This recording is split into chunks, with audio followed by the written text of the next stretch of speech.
একটা এলাকার উন্নয়ন করতে হলে, এলাকার মানুষের উন্নয়ন করতে হলে প্রথমে ওই এলাকার শিক্ষা ব্যবস্থার উন্নয়ন করতে হবে। আমি আপনাদের এলাকায় সেটাই প্রথম করেছিলাম।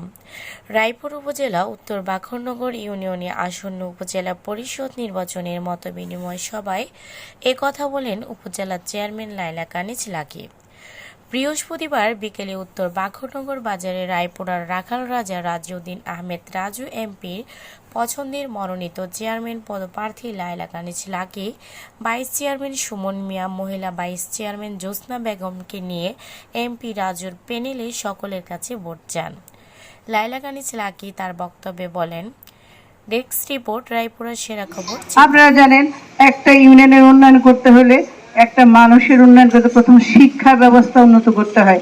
আমি যখন এসেছিলাম আপনাদের শিক্ষা ব্যবস্থা খুবই খারাপ ছিল এবং এই স্কুলের শিক্ষা ব্যবস্থা ধরতে গেলে ভেঙেই পড়েছিল। ছাত্রী সংখ্যা খুবই কম ছিল, স্কুলে টয়লেটের ব্যবস্থা ছিল না, শিক্ষকের স্বল্পতা ছিল। আমি নিজ খরচে আপনাদের প্রথম টয়লেট নির্মাণ করে দিই এবং স্কুলে অনেক নোংরা ছিল, একটা সুইপার নিয়োগ দিই, 3 জন অতিথি শিক্ষক নিয়োগ দিয়ে। আমি কিন্তু তখন উপজেলা চেয়ারম্যান না, আমি কিন্তু স্বার্থের জন্য কাজ করতে আসি নাই। আমি এসেছিলাম বাহানগরের যে জনগণ আছে তাদের পাশে দাঁড়িয়ে তাদের কিছু উন্নয়ন করার জন্য। আমি আমার তরফ থেকে চেষ্টা করে গিয়েছি এবং আমি আশা করব কিছুটা হলে সেই স্কুলের উন্নত হয়েছিল। এবং আমি আসার পর সাথে সাথে একটা বিল্ডিং চলে আসছিল, আপনারা কি জানেন? সেই বিল্ডিং এর যে করে দিয়েছিল সেই সেদিন ঘোষণা দিয়েছিল যে লাকিয়া পাও স্কুলের সভাপতি নির্বাচিত হয়েছে, আমি স্কুলের সেই বিল্ডিংটা দিয়ে দিলাম। সেই ইঞ্জিনিয়ার এসে আপনাদের সবাই সামনে সেই ঘোষণা দিয়েছিল। আমি কি বাহানগরের জন্য কিছু করতে পেরেছি? আমার কি উচিত আপনাদের দাঁড়ে দাঁড়ে ঘুরে বেড়ানো, নাকি আপনারা আমাকে ভালোবেসে আমার জন্য আপনারা কাজ করে যাবেন? আপনাদের কাছে আমার একটা প্রশ্ন, আমি যদি আপনাদের একটু হলে সেবা করার চেষ্টা করছি এবং আমি তখন কিছুই চাই নাই, আপনাদেরকে কিছু চেতে আসি নাই, কিন্তু তখন আজকে পরিস্থিতির একটা সময় এসেছে, আপনাদের কিছু চাওয়া, আমাকে চাওয়ার একটা সময় এসেছে। আপনাদের কাছে একটা মূল্যবান ভোট চাচ্ছি। আপনাদের ভোট একটা আপনার নিজেদের অধিকার এবং একটা আপনার আমানত, সে আমানতটা আপনাদের কাছে আমি চাচ্ছি। আপনারা কি আমাকে দেবেন না?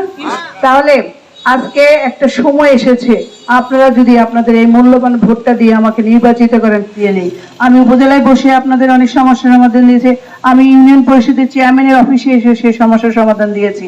আমি কিছু চাইনি বিনিময়ের কাছে, আপনাদের কিছুই চাইনি। আজকে সময় এসেছে আপনাদের চাওয়া, তাই আপনাদের এসেছি আমার ভোট চাওয়ার জন্য। আপনারা যদি আমাকে ভোট দেন এবং যোগ্য মনে করেন, যদি মনে করেন না আপনার না হয় আপনার বাচ্চার হয়েছে, আপনার বাচ্চা নাকি আপনার মেয়ে হয়েছে, আপনার মেয়ের না হয়েছে কিনা আপনার চাচার হয়েছে, যে কোনো মানুষের একটা স্কুলের আজকে 3 বছর আমি আবার নতুন ভাবে আমি আবার নির্বাচিত হয়েছি। 4 বছর যাবত আমি এই স্কুলের সভাপতি হয়েছি, 5 বছর চলতেছে। আমি কিন্তু উন্নয়নের কাজই করে গেছি, প্রত্যেকটা উন্নয়ন, এবং আজ পর্যন্ত আমি ওই স্কুলের গেস্ট টিচারের বেতন আমি দিয়ে যাই। আমি কিছু বিনিময়ে কিন্তু দিয়ে যাচ্ছি না। আপনাদের উন্নয়নের, আপনাদের যে বাচ্চাদের জন্য উন্নয়নের সেই জন্য আমি কাজ করেছি। আজকে স্কুলের বাউন্ডারি এসেছে, আপনারা জানেন স্কুলের অনেক সমস্যা ছিল, এই সমস্যাগুলো আমি আস্তে আস্তে সমাধান করার চেষ্টা করছি। এই স্কুলটা আমি এই রাস্তাটা দিয়েছি এবং আপনাদের নদীর পাড়ের যে রাস্তা সেটা শিবপুর পর্যন্ত যাওয়ার জন্য ব্যবস্থা করে দেওয়া হয়েছে, সেটা হয়তো খুব শীঘ্রই শুরু হবে। আজকে প্রায় 5 বছর 6 বছর ধরে বাহানগরে আমার আসা হয়, মাসে একবার হলেও আসা হয়। আপনাদের প্রতিটি স্পোর্টসে, বাহানগর স্কুল প্রত্যেকটা স্পোর্টসে আমার তরফ থেকে প্রত্যেকটা খেলার যে সামগ্রী সেটা দেওয়ার ব্যবস্থা, মিলাদের সব সামগ্রী আমি দিয়েছি। সেটাকে আমি কিছু চাওয়ার জন্য দিয়েছিলাম? তাহলে আমি সম্মানিত এলাকাবাসী, আমি আবারও বলছি, আমি রায়পুরের মেয়ে, আমি মর্যালেরও না, বাহানগরের না, আমি রায়পুরে 24টা ইউনিয়নের উন্নয়ন চাই, 24টা ইউনিয়নে ঘুরে বেড়াইতে চাই।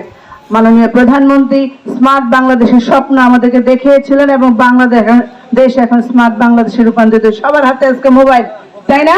সবার ঘরে বৈদ্যুতিক বাতি, সবার ঘরে ফ্রিজ, টিভি সব আছে। আমরা এখন ডিজিটাল বাংলাদেশে বসবাস করছি।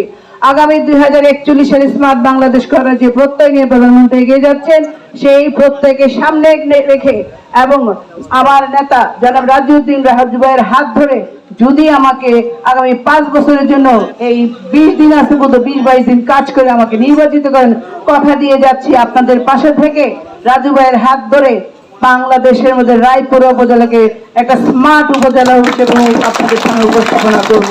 আমি হয়তো এত বড় ইউনিয়নে সবার ঘরে ঘরে যেতে পারবো না, সবার কাছে কথা বলতে পারবো না, হয়তো এইটি আপনার সঙ্গে শেষ কথা হইতে পারে, আপনাদের সঙ্গে হয়তো নির্বাচন আগে আর বারবার আসতে পারবো না, এত সুন্দর করে বসতে পারবো না। তাই আপনাদের কাছে আবার বলে যাচ্ছি, যার যার কেন্দ্র থেকে আমাকে এবার বুক বুঝিয়ে দিবেন। সবাই ভালো থাকবেন, সুস্থ থাকবেন, আমার জন্য দোয়া করবেন, আপনাদের জন্য দোয়া করি, আপনারা ভালো থাকেন, সবার মাথাটা ঠান্ডা থাকুক। আসলে এখন প্রখর রৌদ্র, আমরা এমনি উত্তপ্ত, এই প্রখর রৌদ্রের মধ্যে আপনারা বসে আছেন, যদি ভালোবেসে থাকেন সেই ভালোবাসার তাগিদে এখানে বসে আছেন, যদি রাজু ভাইকে ভালোবেসে থাকেন সেই রাজু ভাইয়ের পাঠ্য হিসাবে তাকে ভালোবেসেই কিন্তু আপনারা বসে আছেন। তাই সবাইকে অনেক অনেক ধন্যবাদ, সবাই ভালো থাকবেন, আমার নেতার জন্য দোয়া করবেন, সবার সুস্বাস্থ্য কামনা করে আমার বক্তব্য শেষ করছি। জয় বাংলা, জয় বঙ্গবন্ধু, আসসালামু আলাইকুম। জয় বাংলা।